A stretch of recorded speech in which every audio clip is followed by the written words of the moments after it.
পুলিশের সাবেক আইজি বেনজির আহমেদের বিষয়ে নানান সময় নানান ধরনের তথ্য পাওয়া যাচ্ছে, নানান ধরনের গুঞ্জনও ছড়াচ্ছে। এখন যেটি জানা যাচ্ছে অন্তত বেশ কয়েকটি সূত্র থেকে, বাংলাদেশে তাকে ফিরিয়ে আনার যে উদ্যোগ নেওয়া হয়েছে সেটি যাতে সফল না হয় সেক্ষেত্রে তিনি বিশেষ কৌশল অবলম্বন করছেন। সেই কৌশলের বিষয়ে আসছি।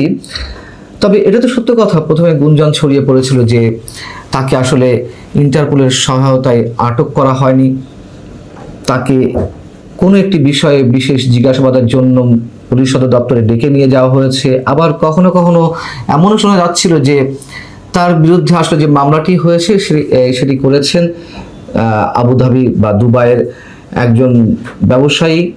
তার কাছ থেকে একটি বাড়ি বা ফ্ল্যাট ভাড়া নেওয়া হয়েছিল, সেটিতে মোটা অঙ্কের টাকা বকেয়া পড়েছিল, এই জন্য তার বিরুদ্ধে মামলা করা হয়েছে। যা হোক, পরবর্তীতে আমরা জানতে পারলাম বা সরকারের পক্ষ থেকে দাবি করা হলো যে তাকে আসলে দুদকের মামলায় ইন্টারপোলের সহায়তায় আটক করা হয়েছে। এমনকি এ কথাও তো সত্য যে, আপনারা খেয়াল করেছেন কিনা জানি না, সংযুক্ত আরব আমিরাতের অত্যন্ত প্রভাবশালী একটি গণমাধ্যম, যেটিকে আন্তর্জাতিক গণমাধ্যম হিসেবে ট্রিট করলে ভুল হবে না নিশ্চয়ই, খালিজ টাইমস, বেনজির আহমেদকে নিয়ে প্রথম দিন যে রিপোর্টটি করলো সেই রিপোর্টের সোর্স ছিল বাংলাদেশ গভর্নমেন্ট, অর্থাৎ আমাদের স্বরাষ্ট্রমন্ত্রী যে বক্তব্য দিয়েছিলেন সংসদে সেটিকে কেন্দ্র করেই রিপোর্টটি করলো। প্রশ্ন হচ্ছে, খালিজ টাইমসের মতন আন্তর্জাতিক মানসম্পন্ন একটি গণমাধ্যম তাদের নিজস্ব কোনো সোর্স ব্যবহার করতে পারলো না? আরব আমিরাতেরই গণমাধ্যম, তারা দুবাইয়ের পুলিশ থেকে কোনো বক্তব্য নিতে পারলো না? এই বিষয়টি কিন্তু এখনো পর্যন্ত অনেক বড় প্রশ্ন। তো আমরা সরকারের বক্তব্যকেই গ্রহণ যখন করছি, তখন পুলিশের পক্ষ থেকে জানানো হলো যে বেনজির আহমেদকে ফিরিয়ে আনতে সব ধরনের নথিপত্র এর মধ্যে পাঠানো হয়েছে, তোড়জোড় শুরু হয়েছে। এবং সেই জায়গা থেকেও আমি বিশ্লেষণ করার চেষ্টা করছিলাম, আপনাদের সামনে বলেছি যে তাকে ফিরিয়ে আনাটা আসলে কতটা কঠিন হতে পারে। কঠিন অবশ্যই হবে, তার কারণগুলো এর আগে ব্যাখ্যা করেছি। এখন যেটি জানা যাচ্ছে যে বেনজির আহমেদকে যাতে খুব সহজে বাংলাদেশে ফিরিয়ে আনা না যায় বা এই প্রক্রিয়াটি যাতে আটকে যায়, সেজন্য তিনি বিশেষ একটি কৌশল অবলম্বন করেছেন। সেই কৌশলটি কি? সেটি হচ্ছে সংযুক্ত আরব আমিরাত বা দুবাইয়ে অবস্থানরত তার ঘনিষ্ঠ একজনকে দিয়ে নিজের নামে মামলা করিয়েছেন এবং সেই মামলায় অভিযোগ তোলা হয়েছে আর্থিক অপরাধের।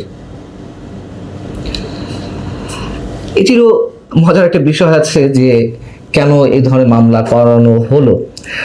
বেনজির আহমেদের আইনি বিষয় দেখভাল করছেন এমন একজনের কাছে বাংলাদেশের কোনো গণমাধ্যমের পক্ষ থেকে জানতে চাওয়া হয়েছিল বিষয়টি সম্পর্কে, তবে তিনি বিষয়টি উড়িয়ে দিয়েছেন। তিনি বলেছেন যে বিদ্যমান পরিস্থিতিতে নিজের লোক দিয়ে তার নিজের নামে মামলা করানোর তথ্যটি একেবারেই ঠিক নয়। আবার দুবাইয়ের একজন ব্যবসায়ী বাংলাদেশের একটি গণমাধ্যমকে বলছে যে এরই মধ্যে তার বিরুদ্ধে একটি দেওয়ানি এবং ব্যক্তিগত আর্থিক বিষয় সংক্রান্ত অভিযোগ তুলে নতুন একটি মামলা করা হয়েছে। কেন? সেই মূল কথাটি হচ্ছে, এই আইনি পদক্ষেপের লক্ষ্য হচ্ছে বেনজির আহমেদকে বাংলাদেশে ফেরত পাঠানোর উদ্যোগ থামিয়ে দেওয়া। কেননা দুবাইয়ে কারো বিরুদ্ধে আর্থিক বা সম্পত্তি সংক্রান্ত কোনো অভিযোগ থাকলে তাকে ফেরত দেওয়ার সুযোগ সংযুক্ত আরব আমিরাতের আইনে নেই। অর্থাৎ ওই মামলা যতদিন নিষ্পত্তি না হবে ততদিন পর্যন্ত তিনি ভিন দেশের নাগরিক হলেও এবং তার নিজের দেশে কোনো মামলা থাকলেও সেই মামলার মুখোমুখি করতে দেওয়া হবে না, অর্থাৎ তাকে তার নিজের দেশে ফেরত পাঠানো হবে না। আর এ কারণেই নাকি বেনজির আহমেদকে এখন ফিরিয়ে আনাটা একেবারে অনিশ্চিত হয়ে পড়েছে। বাংলাদেশেও আইন শৃঙ্খলা রক্ষাকারী বাহিনীর একাধিক কর্মকর্তা কিংবা আন্তর্জাতিক আইন সম্পর্কে ধারণা রয়েছে এমন অনেকের মন্তব্য চাওয়া হয়েছিল। তারাও বলছেন যে আসলে আন্তর্জাতিক প্রত্যর্পণ প্রক্রিয়ায় অভিযুক্ত ব্যক্তি অনেক সময় স্থানীয় আদালতে বিভিন্ন ধরনের মামলা করে থাকেন এবং এসব আবেদনের মাধ্যমে তারা মূলত বিচারিক সুরক্ষা দাবি করে থাকেন গ্রেপ্তারের বৈধতা চ্যালেঞ্জ করেন অথবা প্রত্যর্পণ কার্যক্রম শেষ না হওয়া পর্যন্ত স্থানীয় আদালতের তত্ত্বাবধানে থাকার সুযোগটি তারা নিতে চান। মূল বিষয়টি হচ্ছে তার নিজ দেশে যে মামলাগুলো সেইগুলোর মুখোমুখি যাতে না হওয়া লাগে সেই বিষয়টি নিশ্চিত করতে চান। বেনজির আহমেদ সম্পর্কে নতুন যে তথ্যটি পাওয়া গেছে এ বিষয়ে সরাসরি কোনো মন্তব্য পুলিশের পক্ষ থেকে কেউ করতে চাননি। তাদের বক্তব্য হচ্ছে যে নির্দিষ্টভাবে কোনো ধরনের তথ্য মানে এ সংক্রান্ত কোনো তথ্য তাদের কাছে নেই। আমি এর আগে আপনাদের জানিয়েছিলাম যে বেনজির আহমেদকে ফিরিয়ে আনা কতটা কঠিন হবে এবং সেটি সম্ভবত আমাদেরকে দেখতে হবে যে সরকার যে একটি কৃতিত্ব নেওয়ার চেষ্টা করছিল যে তাকে আটক করে পুলিশ একটি ঐতিহাসিক ভূমিকা পালন করেছে, এটি বিএনপি সরকারের কৃতিত্ব, সেই সুযোগটি সম্ভবত সরকারের জন্য ক্রমশই ক্ষীণ হয়ে আসছে।